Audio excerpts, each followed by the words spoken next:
Is chicken healthy for diabetics? Yes and no. For instance, boneless, skinless chicken breasts are great for diabetics. They're healthy, easy to grill, and can be seasoned according to your taste. However, without frequently sugary-based, diabetic-unfriendly, barbecue-style glazes, to be honest, they can be a bit boring. In view of this, we have tried to put some sizzle back into your chicken. In the following video, we've created a twist on a tasty, creamy, cheesy chicken dish instead. If you're diabetic, you can enjoy this recipe with the rest of the family. It won't spike your blood sugars, and it will give a little treat every now and then. So, over to Chef Ben, and he will tell you all about it. Hi guys, today we're going to be making a chicken peppercorn Alfredo, the ingredients to which are, got ourselves a stock cube, some peppercorns, bit of Parmesan cheese, some garlic and about 25 grams of butter. We also have 1 lemon that we're going to zest, freshly ground black pepper, some salt, cream, olive oil and naturally our chicken. So our first step is we're going to grab our stock cube, take the wrapper off and just plop that into here.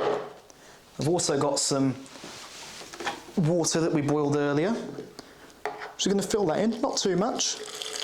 We just want enough to kind of cover the top of our pan. Leave that there and give it a little stir. Try to crush up that cube a little bit, get it all dissolved. So, next we're just going to leave that back there. Let the stock cube kind of melt into that broth a bit. So, next step is our garlic. The way I like to do garlic is first off, give it a bit of a crush. Then what I do is I'll turn it upside down, chop one side off, chop the other side off, and all the skin just kind of miraculously comes off like this. Put that away. Let's try that one more time. Give it a squash, whoops. Chop one side off, chop the other side off, and yet again the skin just falls away. Put that to one side. Now, before mincing my garlic, I like to just add a bit of a twist of salt on the top. The salt acts as kind of little rocks and gives the garlic a kind of pasty texture. So we're just going to roughly chop that. We don't want too much, just a bit to add a je ne sais quoi to our little recipe over here. That should do us. Now we move to the chicken over here. So I'll just get those out of the way for you. Just going to put those on the board here and season generously with salt and freshly ground pepper. Now, we're not seasoning the chicken as much as we're seasoning the board as well, because what we're going to do afterwards to get as much coverage as possible is we're going to drag that chicken breast and roll it around through the board. So we're just moving this chicken around on the board, trying to pick up as much salt and pepper as we've laid down. Right, I think we're just about done here, so let's move that back onto our plate and let's start cooking. So, first steps first is we've got to get the heat on. Bit of a high heat. Next up, I'm just going to put a bit of olive oil in here, just enough to kind of coat the base layer of the pan. It's quite a big pan, so I'm going to put a bit more in than you'd think. Give that a bit of a twirl. All over. Now we're going to wait for the oil to heat up a bit. I always find a good trick to tell when the oil's hot enough to sear something is when you see just tiny wisps of smoke coming off the oil. So our oil's hot enough now. That means that we can add in our chicken and it's going to sizzle just a little bit, but that's good. What we want is enough heat to kind of sear the meat, leaving all the moisture on the inside. Now, I'm always very tempted to move it about and everything, but you have to be a bit disciplined with this chicken. You have to be disciplined enough to let it rest, let it kind of stick to the pan a little bit, let the meat coat it. It might, you know, if it hits a bit of fat or a bit of water, it might splash a bit. Don't worry about it. Just going to let it rest until we see a nice little colour forming at the bottom. Now, this should take about, a minute, a few seconds depending on how good your stove is. Ours is almost done. I think I'm going to leave that for about 10 more seconds, then we're going to flip it and check on it. I think we're good. So I'm just going to turn that around. Nice bit of white colour, a bit of browning here. Might flip that one around one more time. Bit aggressive today. And we're just going to let that rest and let that sear. Now we've got quite a big piece over here. We might give this one a bit more time in the pan compared to the other two. What we're looking for is we want this tone of white to kind of evolve all the way around the chicken. That keeps all the moisture on the inside. We're going to knock the temperature of this down quite a bit. Let it calm down. Move the pan a little bit. By moving the pan, I'm also getting rid of some of the heat under this. Just let the oil calm down a bit. And we're going to let this chicken rest for about 6 minutes, both sides. 6 minutes one side, flip it, 6 minutes the other side.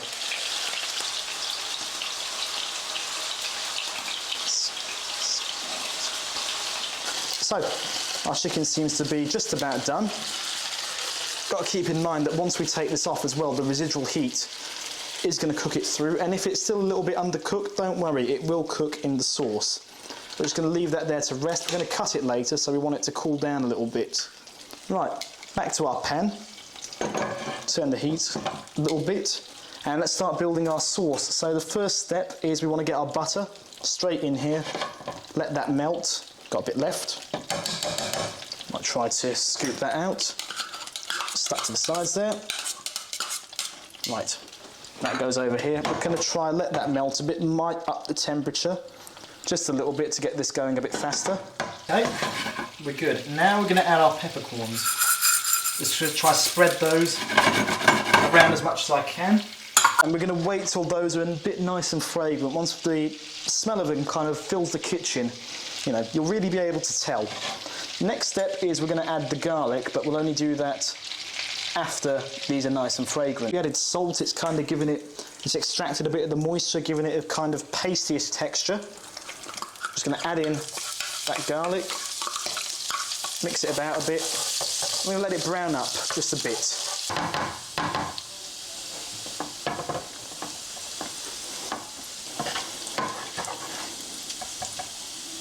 So that's kind of what we want our garlic to look like, just, you know, a little bit caramelised. Don't worry about the sizzle, it's all normal. Leave a bit there, and what we want to do is we want to let that reduce by about 2/3. Usually, if you were building a sauce in the kitchen, you would add some sort of alcohol, like a cognac or an ammoniac, flambe those peppercorns, those little bits of garlic, but we're not going to do that here. No, we're just going to let that reduce. What we're going to do now is we're going to turn that temperature down, and we're going to introduce a little bit of cream. Just going to add a bit of cream to this, as much as you want really. Leave that here. Just going to mix that in.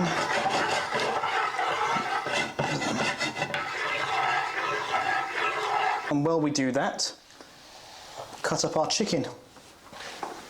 Just going to cut it into nice, kind of almost medallion-ish shapes. What we want to do at this stage is reintroduce our chicken to the sauce and finalise it. Let it just cook in there for a while.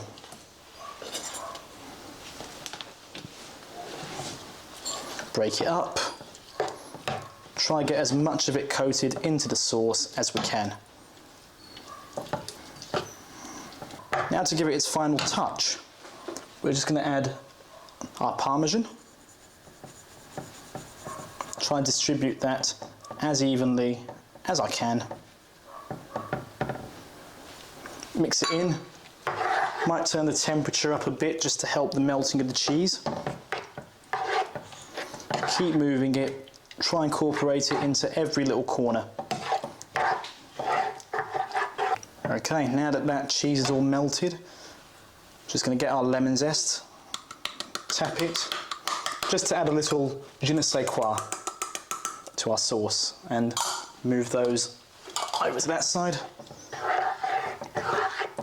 Give it a final mix. Right then, shall we plate up? Right then. So, plating up, let's get a bit there. Notably, we have ventured a bit far away from what is traditionally your chicken Alfredo. You know, we've ventured a bit closer to what is a peppercorn sauce in reality, but still, it maintains the same creamy qualities, the same flavour profile. This dish can curb your appetite and make you feel full. However, remember, consume it occasionally as a treat, because it's higher in fat. It's great with brown rice, potatoes, green veggies and salads.